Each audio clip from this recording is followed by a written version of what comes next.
있습니다. 주님의 이 놀라운 진리가 이곳에 나와 있는 모든 성도들에게 똑똑히 들리어 보일 수 있는 귀한 은혜의 시간 될 수 있도록 성령이 우리의 마음을 주장하여 주시옵소서. 예수님의 이름으로 기도드립니다. 아멘. 할렐루야. 네, 우리 인사를 같이 한번 해봤으면 좋겠습니다. 제가 예수 부활했으니 하면 우리 성도님들께서 나도 부활하겠네 라고 우리 같이 외치면 좋겠습니다. 예수 부활했으니 나도 부활하겠네. 예수 부활했으니 나도 부활하겠네. 예, 제가 예전에 있던 교회 목사님이 항상 이것을 외치셨었는데 저도 개척을 하면 이걸 꼭 해봐야 되겠다는 그런 생각이 들었었어요. 예수님이 부활하신 날이 얼마나 즐거운 날입니까? 이것보다 더 소망이 우리에게 어디에 있습니까? 제가 지난주에는 고난주간 그 설교를 새벽예배 준비하면서 그때는 웃음기 싹 빼고 제가 설교를 했습니다. 왜냐하면 우리 주 예수 그리스도의 그 십자가의 길, 우리도 동참하는 그 길 아닙니까? 근데 제가 웃으면서 설교를 할 수가 없더라고요. 더군다나 제가 그 옆에 따라가는, 예수님의 십자가 옆에 따라가는 그 사람들의 모습으로 저를 생각하다 보니까 저의 죄악에 대하여서 저도 회개하는 시간을 가졌었습니다. 근데 그럼에도 불구하고 우리가 이 부활의 날만 되면 어떻게 됩니까? 갑자기 얼굴이 기뻐질 수밖에 없어요. 왜 그럴까요? 우리 주 예수 그리스도의 그 부활이 우리에게 주신 영원한 소망이 되어지기 때문인 줄 믿습니다. 정말로 이것보다 더 크신 그러한 소망과 더 크신 은혜가 어디에 있겠습니까? 지난주 우리는 그 예수님의 그 고난에 대하여서 제가 새벽 예배 때 말씀을 집중적으로 보았었죠. 여러 말씀들이 있지만 그 예수님의 33년간의 그러한 생애 속에서 이 30년간의 그러한 보통의 삶은 거의 기록이 되어 있지 않아요. 대부분 3년의 그러한 공생의 기록, 그 기록 가운데에서도 집중적으로 또 나와 있는 그러한 것이 무엇입니까? 예수님이 예루살렘에 올라가셔서 6일 동안 예루살렘에서 그 십자가의 그러한 사역을 그 준비하시는 것이 집중적으로 나와 있습니다. 근데 그 6일 가운데에서도 우리가 성경을 보게 되면 더 우리에게 분명히 보여주는 그러한 말씀이 있습니다. 그 말씀이 무엇입니까? 6월절의 그러한 날이었죠. 그래서 지난 한 주간 동안 저는 6월절 하루, 그 예수님이 십자가에 달리시기 전날 우리 6월절 만찬부터 시작하여서 겟세마네의 기도, 또 대제사장의 집에서의 신문, 빌라도와 헤롯에게 붙잡혀 가시고 고난을 받으시고 십자가의 길을 가시고 골고다에서 십자가에 못 박혀 죽으시기까지의 그러한 말씀을 영화 보듯이 아주 자세하게 우리가 말씀을 보았습니다. 왜냐하면 이것은 예수님의 십자가는 온 인류의 역사의 중심이기 때문입니다.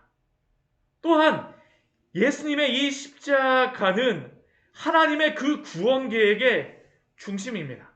성경에서 이 십자가를 빼고는 다른 것들이 설명이 될 수 없어요. 그래서 예수님의 고난과 십자가를 강조하며 또한 찬양하며 설교를 합니다.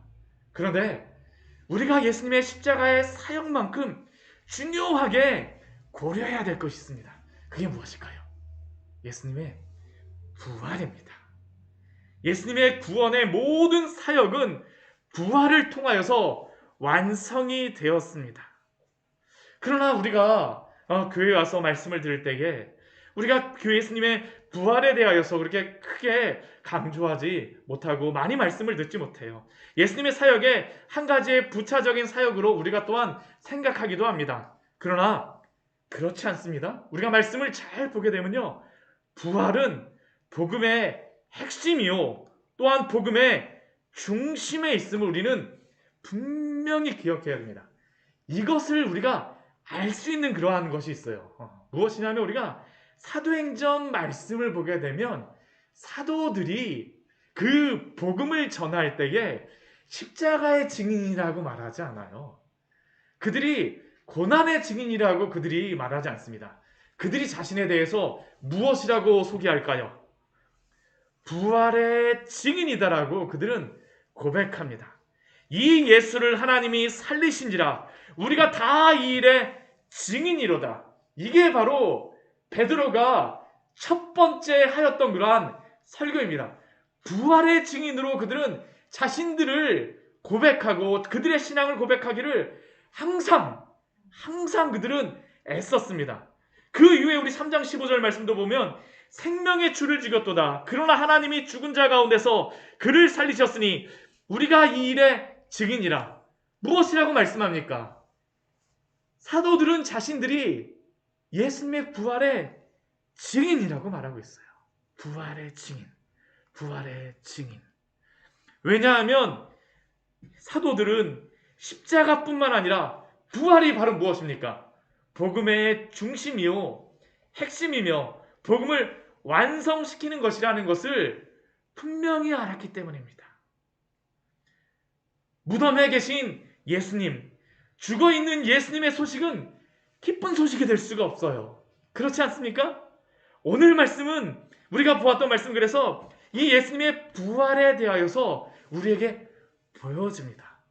근데 이 말씀 저희가 읽었지만 이 새로운 말씀은 아니에요.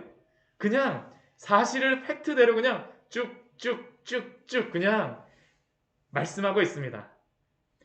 그러나 오늘 말씀을 통하여서 저는 한 가지 여러분들이 발견하고 하셨으면 좋겠어요. 여러분들의 마음속에 한 가지만 가지고 가셨으면 좋겠습니다. 우리 주 예수 그리스도가 지금도 살아계신 줄 믿습니다. 여기에 계십니다. 여기에 살아계신 주님이세요. 우리가 오늘 가지고 가야 될 그 믿음은 바로 이것입니다. 우리 주 예수 그리스도가 무덤에 계시지 않고 살아나셨느니라. 이 앞에 사진은 어떤 사진이냐 하면 예루살렘에 가서 예루살렘에 가면 첫 번째 가장 중심적으로 보는 것이 바로 성묘교회인데, 예수님의 무덤이 있다라고 무덤에 세운 그러한 세운 그러한 교회입니다. 기념하여서 그러한 세운 교회죠. 성묘교회라고 하는데, 이곳에 가면 골고다 언덕과 또 이 교회 안에 빈 무덤이 있습니다. 빈 무덤이 있어요. 그리고 또 이것이 무엇이냐면 예수님이 못 박히셨다라고 하는 이 교회 안에 있는 것입니다. 예수님이 못 박히신 십자가가 세워진 그러한 장소를 기념하여서 이렇게 만들어 놓았습니다. 근데 이 앞에 사진 보게 되면요, 여기 문이 있지 않습니까? 그렇죠? 이 문에 아무나 못 들어갑니다. 어떻게 들어가야 되냐면요, 열쇠 문지기가 있습니다. 문지기가 있어요. 문지기가 문을 열어주지 않으면 아무도 들어갈 수가 없어요. 정말 이 문지기가 열어주는 때가 들어가는 그러한 때입니다. 얼마나 이게 문지기의 권세가 강한지를 몰라요. 그리고 여기는 예수님의 그러한 골고다 그러한 곳이고요. 또 여기가 어디냐면 예수님의 그러한 무덤을 이렇게 만들어 놓은 그러한 곳입니다. 근데 이곳에는 지금 무덤이 닫혀져 있는 모양으로 되어 있지만, 또 이렇게 아름답게 꾸며 놓았지만, 그러나 이 안에는 무엇이 있을까요? 이 무덤 안에는 이렇게 아름답게 꾸며 놓았지만 이 안에는 무엇이 있을까요? 빈 무덤입니다. 빈 무덤. 아무리 이렇게 아름답게 꾸며 놓고 이렇게 아름답게 이렇게 장식을 해 놓았지만 이 무덤은 비어 있습니다. 예수님은 부활하셨기 때문이죠. 다른 종교는, 불교와 같은 경우는 석가모니의 사리 하나만 있어도 그것이 엄청난 그러한 곳이 되고 자랑이 되고, 또한 마호메트의 무덤은 그들의 큰 자랑이요, 그것이 그들의 유적지가 되지만, 그러나 우리 주 예수 그리스도의 무덤은 오히려 비어있는 것이 자랑인 줄 믿습니다. 이게 바로 우리의 자랑이에요. 빈 무덤이 바로 우리의 자랑입니다. 제가 이 사진을 보여드리는 것은 역사적으로만 실제로 다 빈 무덤이라는 것을 여러분들에게 보여주는 것이지만, 오늘 말씀도 우리에게 말씀하는 것은 다른 게 아닙니다. 예수님의 무덤은 비어있다라는 것을 계속 우리에게 알려주고 있습니다. 오늘 1절 말씀을 보게 되면 안식 후 첫날 새벽에 여인들이 준비한 향품을 가지고 예수님의 무덤으로 갑니다. 예수님이 죽으시고 6월절의 명절의 시작이 되었기 때문에 이들은 예수님의 무덤에 갈 수가 없었어요.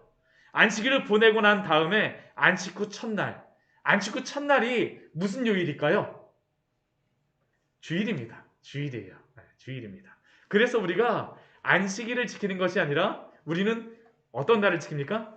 주일을 지키는 겁니다. 주일을 지키는 것이에요. 안식 후 첫날, 이 여인들이 준비한 향품을 가지고 무덤으로 갑니다.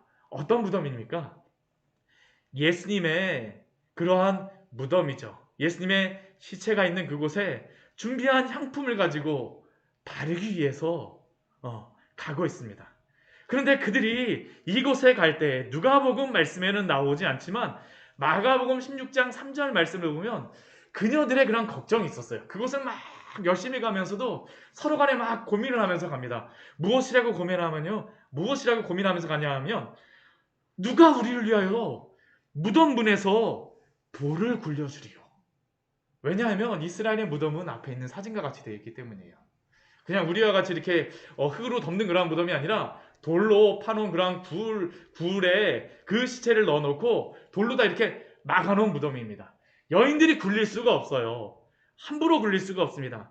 더군다나 이들은 이 걱정만을 가지고 있는 것이 아닙니다. 또 다른 문제가 있습니다. 그게 무엇이냐면 마태복음 27장 말씀을 보게 되면 아리마대 요셉만 예수님의 그 빌라도에게 찾아가서 예수님의 시체를 달라고 한 게 아닙니다.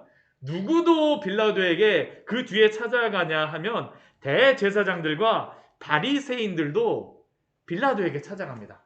왜 찾아갔을까요? 소문이 퍼진 거예요.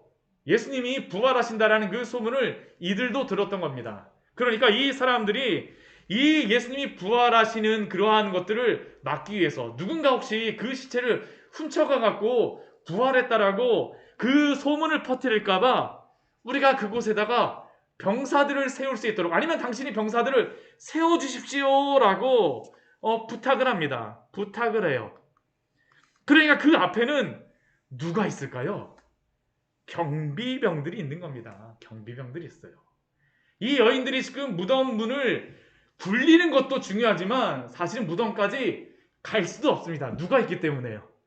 경비병들이 있어요. 이 여인들이 그 시체 가지고 갈까봐 이 경비병들이 그곳에 다가가지 못해 갈 겁니다.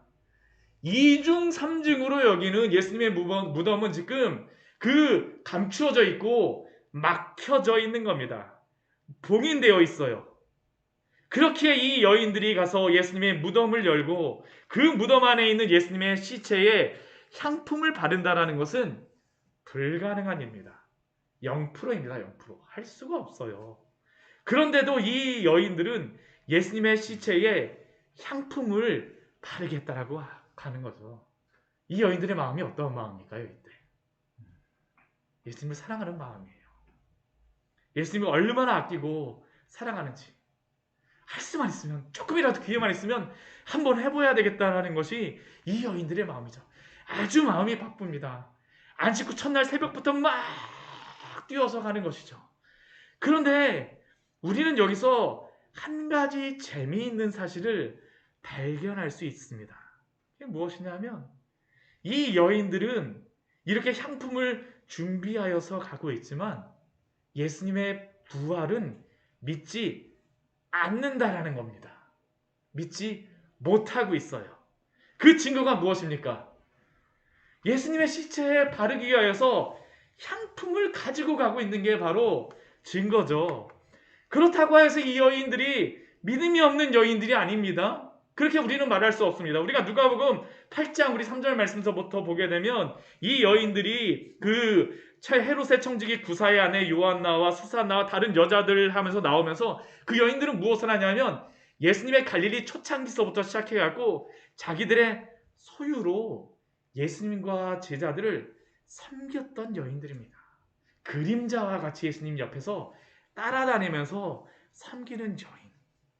모든 제자들이 다 도망갔던 그 자리에서도 누가 끝까지 있었을까요? 이 여인들은 끝까지 있었습니다. 십자가에 달리실 때만 있는 게 아니에요. 십자가에 달리시고 난 다음에 어디에 예수님을 장례할까 해서 그것까지 지켜보느라고 무엇까지 봅니까? 아리마대 요셉이 예수님의 그러한 시체를 빌라도에게 받아서 그 무덤에 넣는 것까지도 다 지켜보고 있었던 여인들이 바로 이 여인들입니다. 예수님의 곁을 떠나지 못하고 끝까지 있었던 여인. 예수님을 중심으로 여기고 목숨보다 더 아끼고 사랑하였기에 행할 수 있는 그러한 순종이죠. 그래서 그들은 안식 후 첫날 주일에 가장 먼저 예수님의 무덤에 찾아왔습니다. 그러나 그럼에도 불구하고 어떻게 돼요? 예수님의 부활을 믿지 못하고 있어요. 이미 그들은 나사로와 야이로의 딸의 그러한 살아나는 것들을 보았음에도 불구하고 믿지 못합니다. 왜 그럴까요?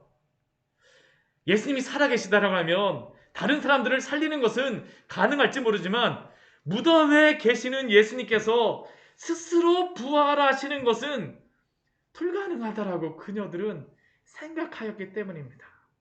예수님의 부활은 이들의 믿음을 넘어서는 초월적인 그러한 것이었습니다.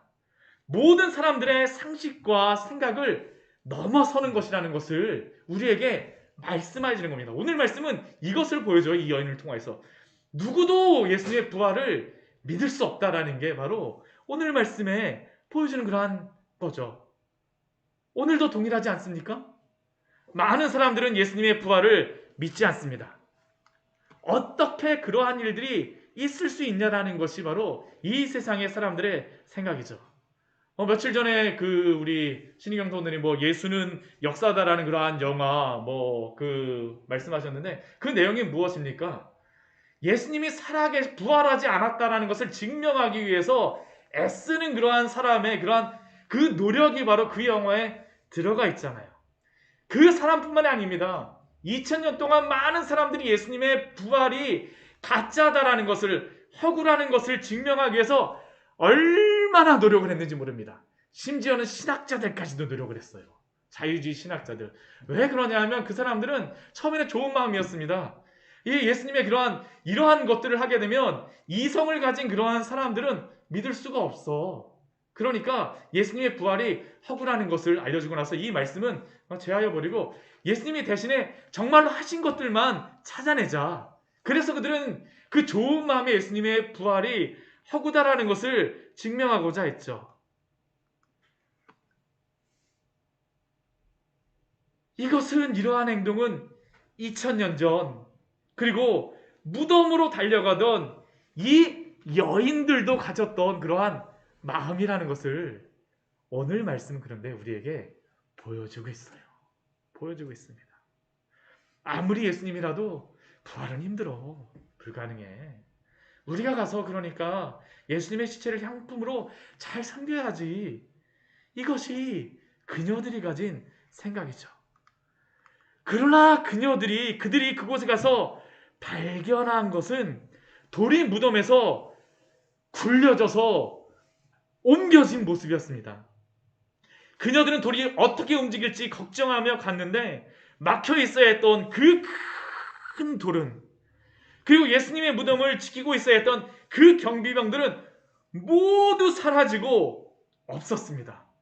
어떻게 이게 가능할까요? 우리 마태복음 말씀에서는 이 일이 있기 전에 무슨 일이 있다라고 나오냐면 큰 지진이 났다라고 말합니다. 큰 지진이.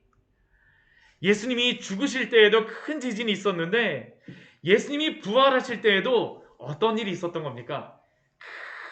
큰 지진이 일어났고 천사들이 출현하며 지키던 경비병들이 죽은 자와 같이 되어버렸고 도망가 버렸습니다. 놀라운 이적이 벌어진 것이죠. 그리고 그녀들이 도착하였을 때 본 것은 무엇일까요?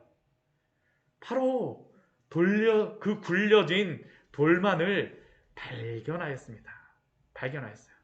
근데 이 돌이 굴러갔을 때 그녀들이 가진 그러한 마음은 어떠한 마음일까요? 근심하였다라고 오늘 말씀은 말하고 있습니다. 우리 4절 우리 앞부분에 보게 되면 이로 인하여 근심할 때에라고 말씀하고 있죠. 왜 근심하겠습니까? 그 무덤 안에 계신 예수님의 그 시체가 어떻게 됐을까? 지진도 일어났는데 이 경비병들이 도망갈 정도라면 어떤 일이 일어났을까 하면서 막 놀래서 그곳에 들어가죠. 그런데 그곳은 무엇입니까? 예수님이 부활하신 장소죠. 오늘 3절 말씀을 보게 되면 예수님의 그들이 들어가서 시체를 보지 아니하였더라고 하지만 그 예수님에 대하여서 오늘 누가복음이 우리에게 알려주는 그러한 중요한 그런 호칭이 있습니다. 무엇일까요? 주 예수입니다. 부활하신 그분은 누구가 되셨다는 겁니다. 됩니까? 우리의 주 예수가 되어주셨다라고 우리에게 알려주고 계시는 것이죠. 분명히 보여주고 계시는 겁니다. 분명히 말씀하고 있어요. 그런데 이 여인들은 근심 때문에 어떻게 되냐 하면 예수님의 시체가 어디 갔을까? 우리가 향품 준비해왔는데 그러다 보니까 그 옆에 있던 천사들도 보지 못합니다. 우리 찬란한 옷을 입은 그 두 천사가 있다고 하는데도 그들이 있는 것도 잘 보지 못해요. 그런데 갑작스럽게 이들의 눈에 찬란한 옷을 입은 이 두 사람 천사를 발견하게 됩니다. 그러자 그녀들에게 있었던 그러한 반응이 무엇입니까? 압도되어지는 것이죠. 두려움이 남아는 겁니다. 땅에 대고 두려워해서 막 엎드립니다. 그런데 그 천사들이 그들에게 말씀하는 그 말씀이 무엇입니까? 우리 5절과 6절 말씀, 우리 어찌하여서부터 시작해서 우리 살아나셨느니라까지 우리 큰 소리로 한번 같이 읽어보도록 하겠습니다. 어찌하여 살아있는 자를 죽은 자 가운데서 찾느냐? 여기 계시지 않고 살아나셨느니라. 어찌하여 살아있는 자를 죽은 자 가운데서 찾느냐라는 것이 바로 이 천사들이 지금 여인들을 향하여서 말하고 있는 겁니다. 이 소리가 어떤 소리로 다 들렸을까요? 저는 천둥 소리 같았다라고 생각을 합니다. 이 소리 들을 때 막 그냥 화들짝 놀라는 그 모습 한번 상상을 해보십시오. 천사들에게 그러한 것도 해갖고 막 이렇게 하지만 어찌하여 살아있는 자를 죽은 자 가운데서 찾느냐? 그들의 머리를 꽝 때리지 않았겠습니까? 해머로 때리는 것 같죠. 막 꽝. 그런데 이것은 단순히 이들을 책망하는 말씀만이 아닙니다. 더 중요한 것이 있죠. 더 중요한 것이 무엇입니까? 예수님이 바로 살아나셨다는 겁니다. 살아나셨어요. 여기 계시지 않고 살아나셨느니라. 예수님은 그 무덤에 계시지 않고 살아나셨습니다.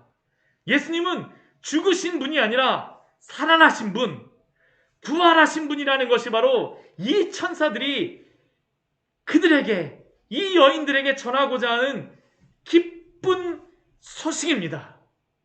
예수님의 대적자들인 종교 지도자들은 예수님이 하나님께 저주를 받아서 영원히 이 무덤에 머물러 있도록 그 돌로 꽉 막아버리고 그 앞에 경비병까지 세워놨으나 예수님은 부활하신 줄 믿습니다. 영원한 대적인 마귀는 예수님을 십자가에 못 박아 죽임으로 그 발뒤꿈치를 물고 영원한 죽음 가운데 거하게 하고자 하였으나 그러나 예수님은 부활하셨습니다. 더 이상 이 세상 어떠한 사람도 살아있는 예수님을 무덤에서 죽은 자 가운데에서 찾을 수 없습니다. 아까 보았던 그 성묘교회의 그 무덤은 비어있는 것이 바로 우리의 자랑입니다.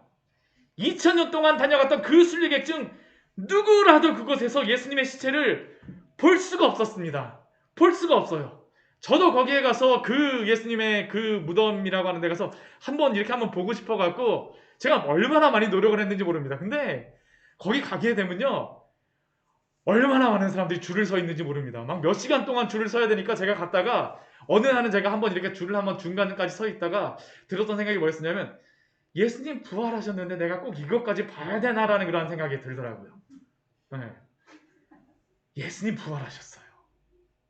예수님 부활하셨습니다. 사랑하는 성도 여러분, 여러분은 어디에서 예수님을 발견하기를 원하십니까? 무덤 속입니까? 아니요. 우리 주님은 부활하셨습니다. 우리 주님은 여기 무덤에 계시지 않고 살아나셨습니다. 사망이 거하는 곳에 어떻게 생명의 빛으로 오신 우리 주님이 머물러 계실 수 있겠습니까? 지금 우리 주님은 온전한 생명의 주로 살아계셔서 그의 영광과 함께 계십니다. 요한복음 11장 25절 말씀은 우리에게 분명히 예수님께서 우리에게 말씀하시죠. 나는 부활이요 생명이니 나를 믿는 자는 죽어도 살겠고.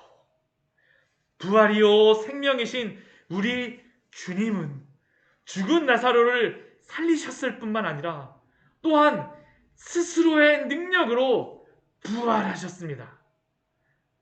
그렇다고 하면 왜 이 여인들은 예수님의 부활을 믿지 못하였을까요? 이게 참 중요하죠.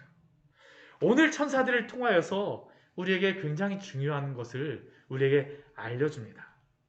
그것은 바로 이 여인들이 예수님이 주셨던 그 말씀을 기억하지 않았기 때문이라고 분명히 말씀하죠. 그녀들은 예수님의 말씀을 기억하지 못하였습니다. 누가복음 9장 22절 말씀에 보면 예수님이 이렇게 말씀하셨어요.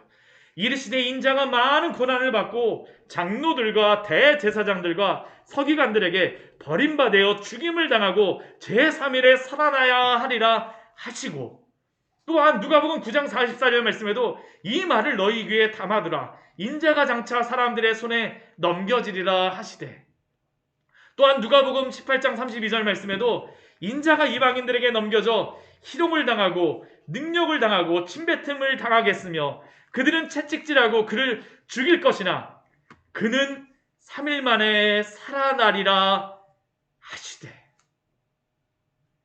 예수님은 3번씩이나, 우리 두 번째에서 누가복음에서는 부활하신다는 말씀을 하지 않으셨지만 마태복음과 마가복음은 분명히 부활하심에 대해서 말씀하십니다.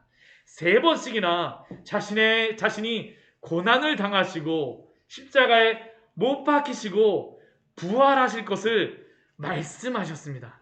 그런데 이 여인들은, 그리고 제자들은 예수님의 말씀을 기억하지 못하였어요. 기억하지 못하였습니다. 아니, 대제사장들은 오히려 그 앞에 사람들을 두고 경비병들을 세워놓고 있는데 당연히 기억해야 될 이 사람들은 예수님이 무덤에 계시다라는 것을 기억하지 못합니다.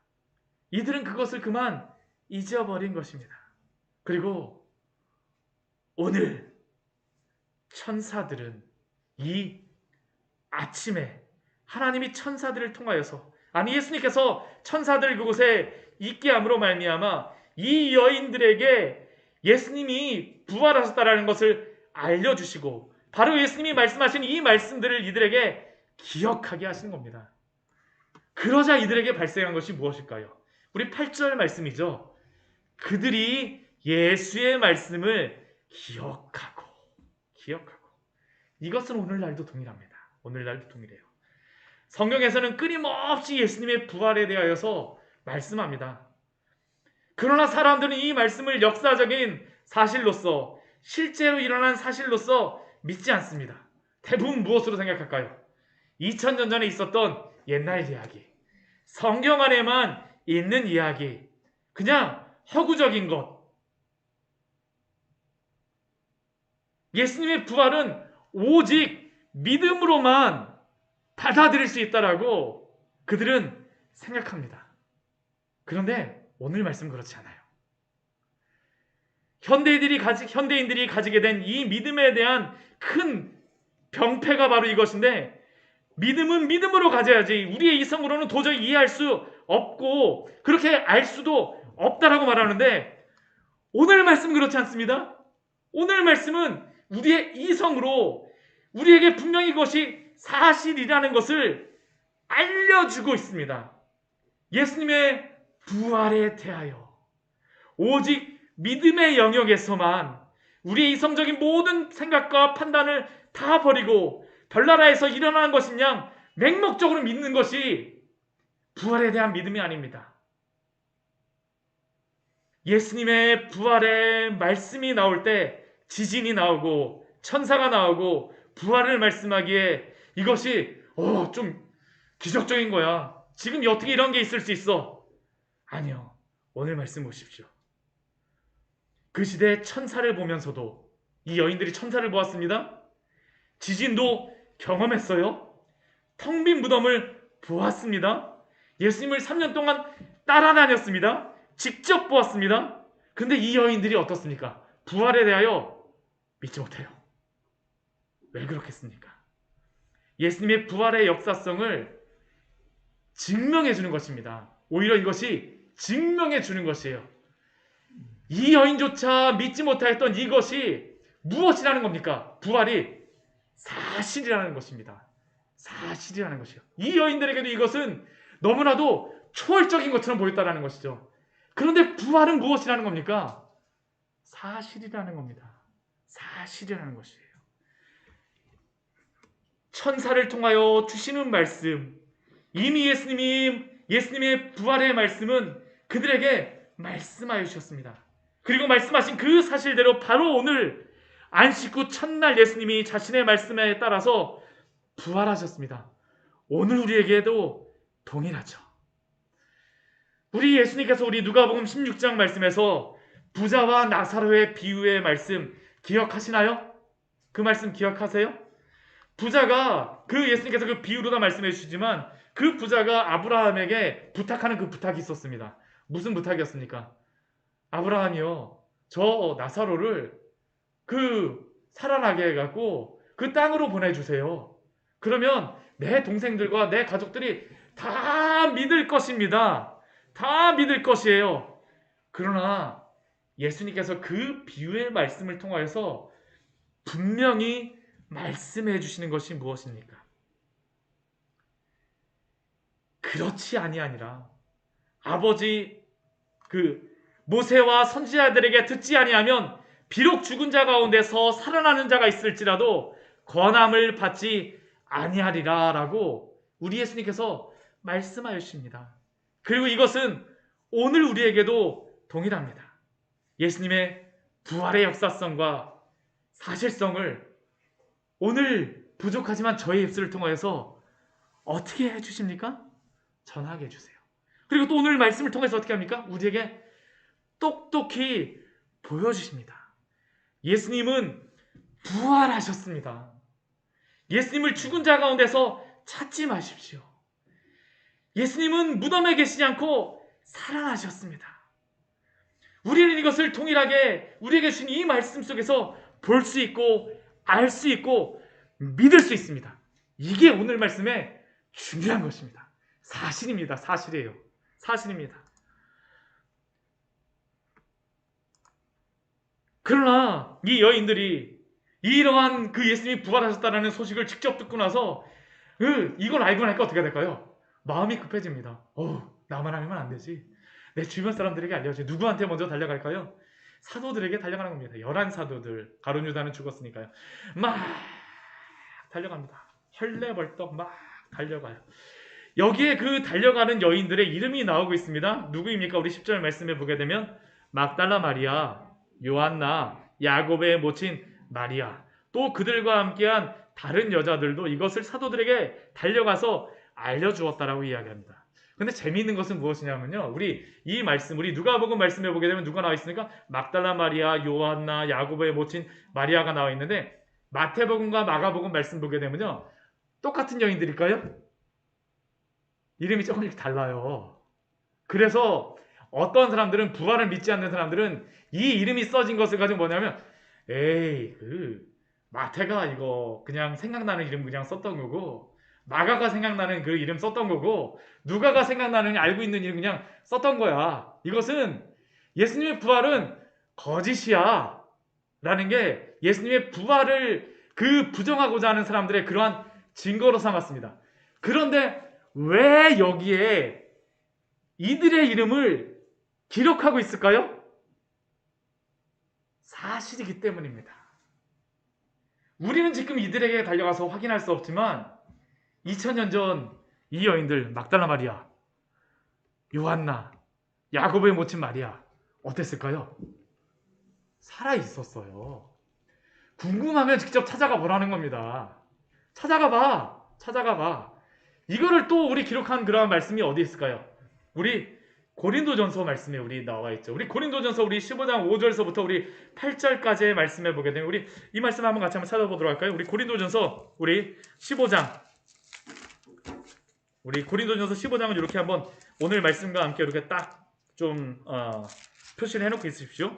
15장 우리 5절서부터 우리 8절까지 말씀을 한번 같이 한번 읽어보도록 하겠습니다. 고린도전서 15장 5절부터 8절까지입니다. 같이 읽겠습니다. 게바에게 보이시고 후에 12제자에게와 그 외에 500의 형제에게 일시에 보이셨나니 그 중에 지금까지 대다수는 살아있고 어떠한 사람들은 잠들었으며 그 후에 야고보에게 보이셨으며 그 외 모든 사도에게와 맨 나중에 만삭되지 못하여 난 자 같은 내게도 보이셨느니라. 이것을 사도 바울이 왜 여기다 적어놨을까요? 다 증인이라는 겁니다. 그냥 얼핏 봐도 500명이 넘어요. 이 사람들 찾아갈 수 있다는 겁니다. 궁금하세요? 이름 알고 싶으세요? 제가 말씀드릴게요. 지금 이게 바로 사도 바울이 이 고린도 교회 성도들에게 알려주는 것이죠. 오늘 말씀도 동일합니다. 막달라 마리아, 요한나, 야곱의 모친 마리아, 또 다른 여인들 마태복음과 마가복음에 있습니다. 근데 그 여인들 다 다른 여인들이라 할지라도 그 여인들에게 찾아가서 그들이 들었던 그 동일한 것은 무엇일까요? 예수님은 살아나셨다. 여기 무덤에 계시지 않고 부활하셨다라는 게 바로 그들의 고백이죠. 그들의 고백입니다. 부활은 부인할 수 없는 사실입니다. 신약 성경 전체에서 우리에게 이것을 말씀하고 있습니다. 그런데 제자들은 어떻게 할까요? 우리 제자들은 여전히 믿지 못해요. 우리 이 11절 말씀 보면 이렇게 말씀합니다. 허탄한 듯이 들려 믿지 아니하나.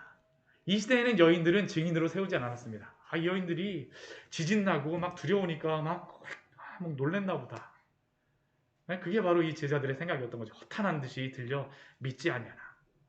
그들은 우리 예수님이 죽으신 것과 가룟 유다가 목매달아 죽었다라는 것, 베드로가 3번씩이나 부인했다는 어떻게 그렇게 힘들게 있었어 막 하면서 자기들끼리 막 그렇게 있지 않았겠습니까? 믿지를 않아요. 그런데 우리 12절 말씀이 사실 오늘 굉장히 중요한 질문의 말씀입니다. 베드로가 일어나죠. 어디로 갑니까? 무덤에 달려가요. 구부려 들여다봅니다. 무엇만 보입니까? 세마포만 보여요. 예수님은 보이지 않습니다. 객관적인 사실이 있어요. 그 된 일을 놀랍게 여기며 집으로 돌아갑니다.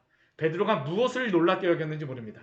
예수님의 부활을 믿고 놀랍게 여겼는지 아니면 무슨 일이 일어났지? 하면서 정말 그냥 놀라고 갔는지 우리에게 질문하고 있는 겁니다.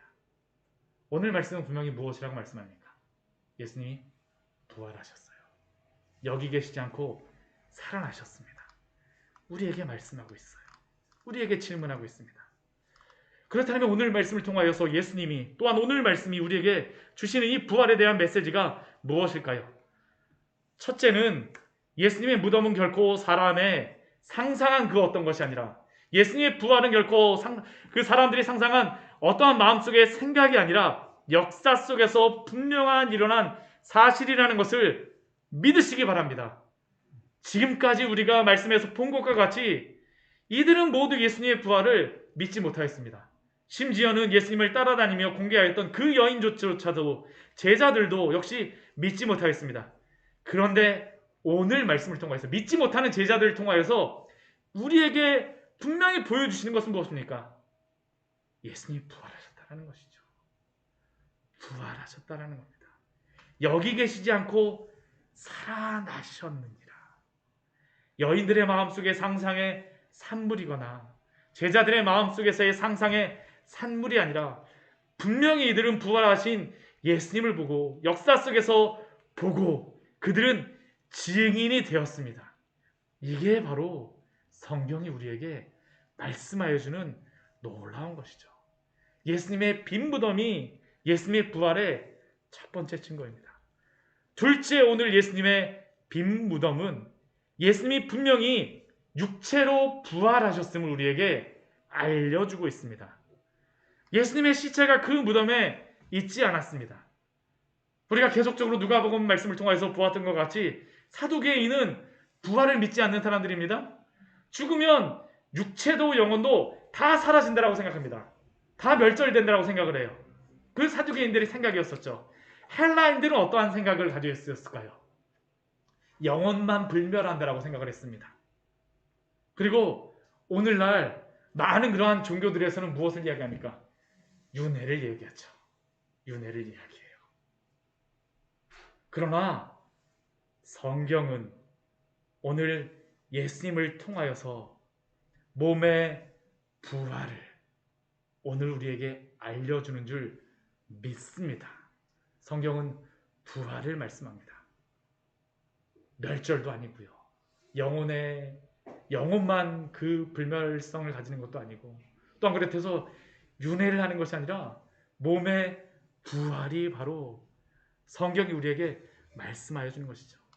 얼마나 이 시대 가운데에 이 윤회설 같은 경우는 우리 문화 속에 많이 들어와 있죠. 영화라든가 드라마라든가, 우리가 무의식 속에라도 다음 생에 우리 좋은 것 우리 하자 하면서 막 서로 위로해 주기도 합니다. 크리스천들이요.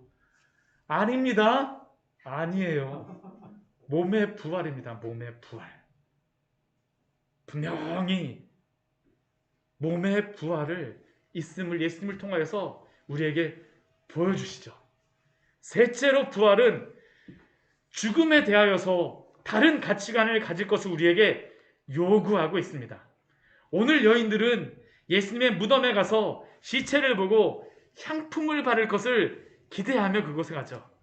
그들은 죽음으로 모든 것이 끝이 났고 그들도 예수님과 같이 죽음으로 끝을 맺을 것이다라고 그들은 생각하였습니다. 그리고 죽음을 두려워합니다. 그리고 어떻게 해서라도 이 시대 사람들 어떻게 합니까? 죽음을 모면하기 위해서 수단과 방법을 가리지 않죠.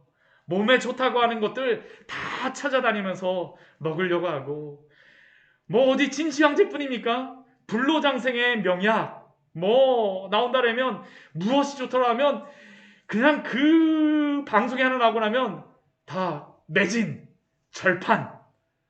그러나 기억하십시오. 죽음 이후에 예수님께서 말씀하셨듯이 나는 부활이요 생명이니 나를 믿는 자는 죽어도 살겠고, 오직 예수님을 믿는 자는 부활이요 생명이신 예수 그리스도 안에서 영원한 생명을 얻을 줄 믿습니다. 오늘 중요한 말씀이 3절의 말씀에 나와요. 3절. 아까도 제가 말씀드렸었지만 들어가니 주 예수의 시체가 보이지 아니하더라. 부활하셨기 때문에 주 예수라는 호칭이 붙는 것이죠. 예수님이 생명의 주요 부활의 주로 부활하셨기에 부활하신 예수님 앞에 주 예수라는 호칭을 오늘 말씀에서 우리에게 말씀합니다. 주 예수님이 부활하심으로 우리가 우리의 주가 되어 주셨습니다. 그래서 더 이상 우리는 이 죽음에 끌려다닐 수 없는 존재가 된 줄 믿습니다. 죽음을 두려워하지 않아도 돼요. 그래서 사도 바울의 고린도전서 15장의 마지막에 고백이 있죠. 찬양이 있습니다. 오늘 이 말씀을 읽고 나서 오늘 말씀을 마무리하기로 합니다. 우리 고린도전서 15장 말씀 우리 같이 한번 보도록 하겠습니다. 우리 15장, 우리 먼저 20절 말씀 같이 한번 읽어보도록 할게요. 20절 말씀 같이 한번 읽어보도록 하겠습니다. 이제 그리스도께서 죽은 자 가운데서 다시 살아나사 잠자는 자들의 첫 열매가 되셨도다. 우리 55절, 우리 56절, 57절, 58절 말씀도 우리 같이 한번 읽어보겠습니다. 우리 55절서부터 우리 마지막 절까지 58절까지 같이 읽겠습니다. 사망아 너의 승리가 어디 있느냐? 사망아 내가 쏘는 것이 어디 있느냐? 사망이 쏘는 것은 죄요 죄의 권능은 율법이라. 우리 주 예수 그리스도로 말미암아 우리에게 승리를 주시는 하나님께 감사하노니, 그러므로 내 사랑하는 형제들아 견실하며 흔들리지 말고 항상 주의 일에 더욱 힘쓰는 자들이 되라. 이는 너희 수고가 주 안에서 헛되지 않은 줄 알미라. 아멘. 예수님의 부활이 사실이라는 것을 믿는 성도들은 그래서 결코 낙심할 수가 없습니다. 넘어질 수가 없어요. 왜냐하면 우리 주 예수 그리스도가 부활의 첫 열매가 되어진 것처럼 우리도 무슨 소망이 있습니까? 부활에 대한 소망이 있어요. 영혼에 대한 그런 소망이 있습니다. 그러므로 사랑하는 우리 광야의 샘교회 우리 형제들이여, 견실하며 흔들리지 말고 항상 주의 일에 더욱 힘쓰는 자들이 되시기를 축원드립니다. 왜냐하면 우리의 모든 수고가 주 안에서 헛되지 않은 줄 알기 때문입니다. 같이 기도하도록 하겠습니다. 우리 오늘 말씀 같이 기억하시면서 기도하도록 하겠습니다. 오늘 말씀은 다른 게 아닙니다. 예수님 부활하셨다라는 게 사실이라는 것을, 역사적인 사실이라는 것을 우리에게 말씀하여 줍니다. 더 이상 우리는 그래서 사망에 끌려다닐 필요도 없습니다. 이 세상의 여러 가지 생각 속에 우리가 끌려다닐 필요가 없어요. 부활이요 생명이신 우리 주 예수 그리스도 안에서 살아가야 됩니다. 우리가 이 말씀 같이 기억하시면서 우리 주님 앞에 이 부활의 아침 감사하며 믿음으로 견실하여 흔들리지 않고 주의 일에 더욱 힘쓰는 자로서 우리의 수고를 기억하시는 그 주님 앞에 간절히 기도하며 나가도록 하겠습니다. 같이 기도하시겠습니다.